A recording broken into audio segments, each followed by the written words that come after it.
প্রিয় দর্শক, আসসালামু আলাইকুম। আশা করি আপনারা সবাই অনেক বেশি ভালো আছেন। আপনারা জানেন, ইসরায়েল এবং আমেরিকা দুই দেশ যৌথভাবে ইরানের উপরে অ্যাটাক করেছে এবং আমেরিকা এবং ইসরায়েল যৌথভাবে অ্যাটাক করার ফলে প্রথম অ্যাটাকেই ইরানের যে শীর্ষ নেতা রয়েছেন আয়াতুল্লাহ আল খামেনি এবং সেই সাথে পররাষ্ট্রমন্ত্রী এবং প্রতিরক্ষা মন্ত্রী এবং আরো যে শীর্ষ যে প্রায় 40 জন নেতাকর্মী রয়েছে তারা সেই হামলায় মারা যায়। এবং ইরান যতই চেষ্টা করে ইসরায়েলের উপর হামলা করতে, কিন্তু জর্ডানের যে ইসলামী দেশ, সেই জর্ডান এবং সিরিয়া বাধা হয়ে দাঁড়ায়। জর্ডান এবং সিরিয়া এই দুই দেশ ইসরায়েলকে রক্ষা করার জন্য ইরানের যে মিসাইল এবং রকেট হামলা রয়েছে, ড্রোন হামলা রয়েছে, সেগুলো ধ্বংস করে দেয় এই জর্ডান সরকারের অনুমতিতে এবং সিরিয়া সরকারের অনুমতিতে। আপনারা জানেন, বিশ্বের বিভিন্ন দেশে আমেরিকার এবং ইসরায়েলের নৌ ঘাঁটি রয়েছে, সামরিক ঘাঁটি রয়েছে এবং সেই সাথে জর্ডানে কিন্তু আমেরিকার নৌ ঘাঁটি রয়েছে এবং সিরিয়ায় আমেরিকার নৌ ঘাঁটি রয়েছে। যখনই ইরান ইসরায়েলের উপরে অ্যাটাক করে, ড্রোন হামলা করে অথবা মিসাইল হামলা করে, সেক্ষেত্রে তাৎক্ষণিকভাবে জর্ডানে যে অবস্থিত, জর্ডান সরকারের অনুমতিতে এবং আমেরিকার যে বাহিনী রয়েছে, নৌবাহিনী রয়েছে এবং বিমান বাহিনী রয়েছে, তারা কিন্তু সঙ্গে সঙ্গে ইরানের মিসাইলকে আকাশপথেই হামলা করে বিধ্বংস করা হয়।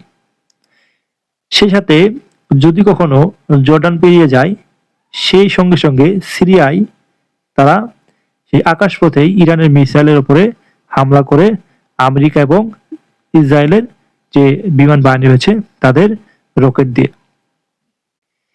অর্থাৎ ইরান এবং ইসরায়েল এই দুই দেশের মাঝখানে জর্ডান এবং সিরিয়া অবস্থিত। ইরান যদি কখনো হামলা করতে হয়, জর্ডান এবং সিরিয়া এই দুই দেশের উপর দিয়ে হামলা করতে হয়, সেই সাথে ইরাক। অর্থাৎ তিন দেশের উপর দিয়ে ইসরায়েল হামলা করতে হয়।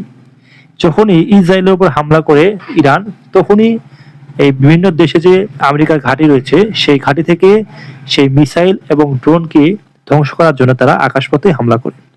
এবং কখনো যদি জর্ডান, ইরাক এবং সিরিয়া অতিক্রম করে ইসরায়েলের আকাশপথে আসে, তখনও ইসরায়েলের যে আয়রন ড্রোম রয়েছে, সেই আয়রন ড্রোমের মাধ্যমে ইরানের মিসাইলকে ধ্বংস করার চেষ্টা করে।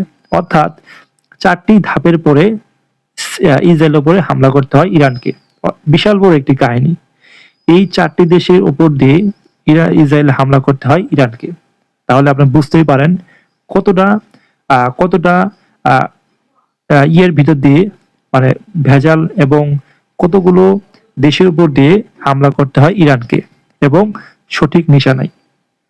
এইটি কখনোই সম্ভব হতো না যদি এই জর্ডানে, সিরিয়া এবং ইরাকে আমেরিকার ঘাঁটি না থাকতো। এই ঘাঁটিগুলো করেছে সেই দেশের, অর্থাৎ মুসলিম দেশের যে প্রধান রয়েছেন তাদের অনুমতিতে কিন্তু জর্ডান, সিরিয়া, ইরাকে তাদের সামরিক ঘাঁটি স্থাপন করেছে। এই সামরিক ঘাঁটি স্থাপনের কারণে কিন্তু ইরান কিন্তু সরাসরি সিরিয়ায় হামলা করতে, অর্থাৎ ইসরায়েলে হামলা করতে পারে না। এটি খুবই দুঃখজনক এবং লজ্জাজনক। আমাদের মুসলিম, অর্থাৎ এই মধ্যপ্রাচ্যে যে মুসলিম দেশগুলো রয়েছে, তারা কতটা লাজুক এবং কতটা আমেরিকার উপর নির্ভরশীল।